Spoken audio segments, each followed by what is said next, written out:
Well, we didn't do anything this year because I'm not home, but we would like always like buy what's it called, like red bean mooncake, and then we would eat that. But we didn't. And we would like watch the Lunar shows like when like the time came around on the TV. So we have a few. So like Brianna, we also eat mooncake, and then also my family hands out like red envelopes with money. We do a lot of things at home. But it's the same idea, because Lunar New Year, it's a lot about, for me, getting together with the family. So we always call the family and the relatives that's in Korea. And then we have like a lot of traditional foods that maybe we don't get to eat during the normal year. So it's kind of hard to get Korean food downstate. So for example, we get like rice cakes and all these special pastries. And sometimes we play games like Lunar, which is like it's kind of like a board game. It's really fun. That's like usually for New Year's, and there's a lot of stuff like that.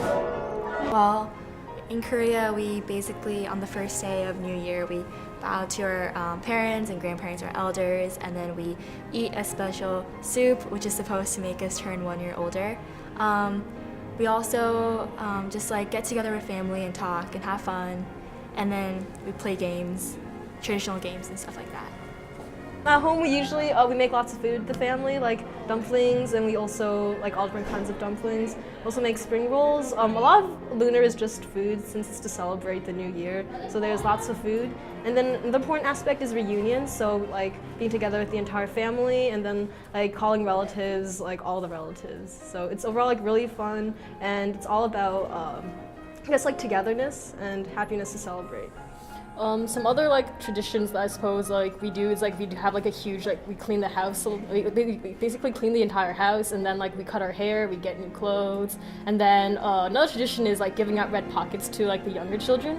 So like the grandparents, they would like have red pockets with money inside it, and then like the younger kids, they'd go up to the elders, and then they'd like say greetings and like tell them auspicious words to get their red pocket. The food that we eat the night, like I guess like New Year's Eve technically, we will eat like lots of dumplings, and there's like a whole story behind it, but basically there used to be a monster whose name was Year, I guess, and then every year he'd go and steal like children from the village, but then basically to make dumplings, like to make the filling, they like chop up lots of vegetables so it's like really loud, and then they put it into like little, it kind of shaped like an ear, I guess, and it's also to protect their ears from frostbite too. So that's basically the history of dumplings. And then another thing we do is on the last day of New Year, because New Year is technically 2 weeks long. So on the very last day of the Spring Festival, we eat, it's like kind of a dessert. It's like a sweet rice dumpling. It's called tangyuan, and basically it's round, so it symbolizes reunion and being together with the family. So for Korean Lunar New Year, we eat the soup called tteokguk, and once we eat the soup, we gain a age. So since I'm 18 this year, if I eat tteokguk, then I'll become 19. We have like a Chinese community of about 8 families, and we usually choose to go to someone's house and we all get together, and me and my mom make food from like 9 a.m. all the way up until 5 p.m. and I guess that's a bonding experience. We eat things like pig feet, pig intestines, rice, tangyuan, which is like little rice balls. It's like a dessert, and rice cake, niangao. I will tell you the story about tangyuan. So excuse my Chinese, because it probably sucks. Actually, as a matter of fact, I know it sucks. But tangyuan sounds like the word for tuanyuan, for family reunion in Chinese.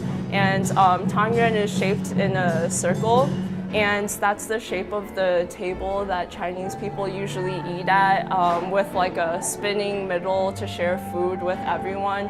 So it symbolizes like family reunion at the beginning of the year. So in the morning, my mom makes like a whole bunch of food, and then we set it out in the table, and then we kind of just like set up this like incense, and like we pray, and then we set out incense outside in the backyard and in the front yard, and just to like talk to our ancestors. I remember for a long time my parents would try to get us to at least wear one thing of red, like whether it be socks or underwear or shirt. And so like my family, instead of, because firecrackers are illegal, smashes light bulbs to recreate that loud sound, turns on every single light in the house so we can fill the whole house with a new year of luck. Oh yeah, it's so fun at home, but like, okay, so the reason why I love it is because everyone kind of gets together and we just have a lot of food. I think it's a little different in every household, but some of like the basic traditions include like eating a lot, like, you know, dumplings. That's one of the big dishes too. We also have like red envelopes. So they're like red envelopes. They have like designs on them or words for luck, and people put money in it, and you like give it to kids, and then it just brings them luck.